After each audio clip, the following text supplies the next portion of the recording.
វិញ្ញាសាទី1ចូលមកដល់លំហាត់ទី4គណនា f ដែលស្មើទៅនឹង d បូក e ហើយយើងមាន d គឺស្មើ 3x គីបបូក 2x ការ៉េបូក 3 និង e ស្មើដក 2x គីបបូក 2x បូក 2 យើងរក f ដោយយកកសោមរបស់ d ជំនួសចូលគឺ 3x គីបបូក 2x ការ៉េបូក 3 ដោយសារកន្លែងនេះបូកនោះអត់មានការប្រែប្រួលទេយើងគ្រាន់តែជំនួសកន្សោម e ចូលគឺដក 2x គីបបូក 2x បូក 2 យើងបង្រួមលទ្ធផល 3x គីបដក 2x គីបនៅសល់ x គីប x ការ៉េអត់មានអីបូកយើងទុកដដែលគឺ 2x ការ៉េ 2x ដូចគ្នាទុកដដែលហើយ3បូក 2 គឺ 5 ដូចនេះកន្សោម s គឺស្មើទៅនឹង x គីបបូក 2x ការ៉េបូក 2x បូក 5 ចូលមកដល់លំហាត់ទី5គណនាកន្សោម g ដែលគេឲ្យកន្សោម g មកប៉ុណ្នេះ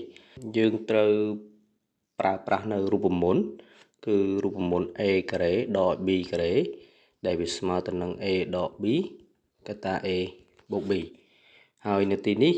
a គឺ 2x បូក 1 ហើយ b គឺ 2x ដក 1 អញ្ចឹងយើងអាចសរសេរទៅជា 2x បូក 1 ដកយើងប្រើវងកញ្ចក់ 2x ដក 1 បិទមកវិញកតាឲ្យ 2x បូក 1 បូក 2x ដក 1 បូកខាងក្រោយនេះគេឲ្យមកវាជាកន្សោមឆ្លាស់គ្នារួចហើយអញ្ចឹងយើងអាចសរសេរមកខាងដើមវិញគឺបានទម្រង់ a ការ៉េដក b ការ៉េដែល a គឺ 3x ហើយ b គឺ1អញ្ចឹងយើងបាន 3x លើកជាការ៉េហើយដក 1 ការ៉េយើងពលាតដកចូលបាន 2x បូក 1 ដកគុណនឹងបូកបានដក 2x ដកគុណនឹងដកបានបូក 1 កតាឲ្យ 2x បូក 1 បូក 2x ដក 1 3x លើកជាការ៉េវាត្រូវស្មើ 9x ការ៉េដក 1 ការ៉េស្មើ1បង្រួមលទ្ធផល 2x ដក 2x 0 1បូក 1 បាន 2 2x បូក 2x បាន 4x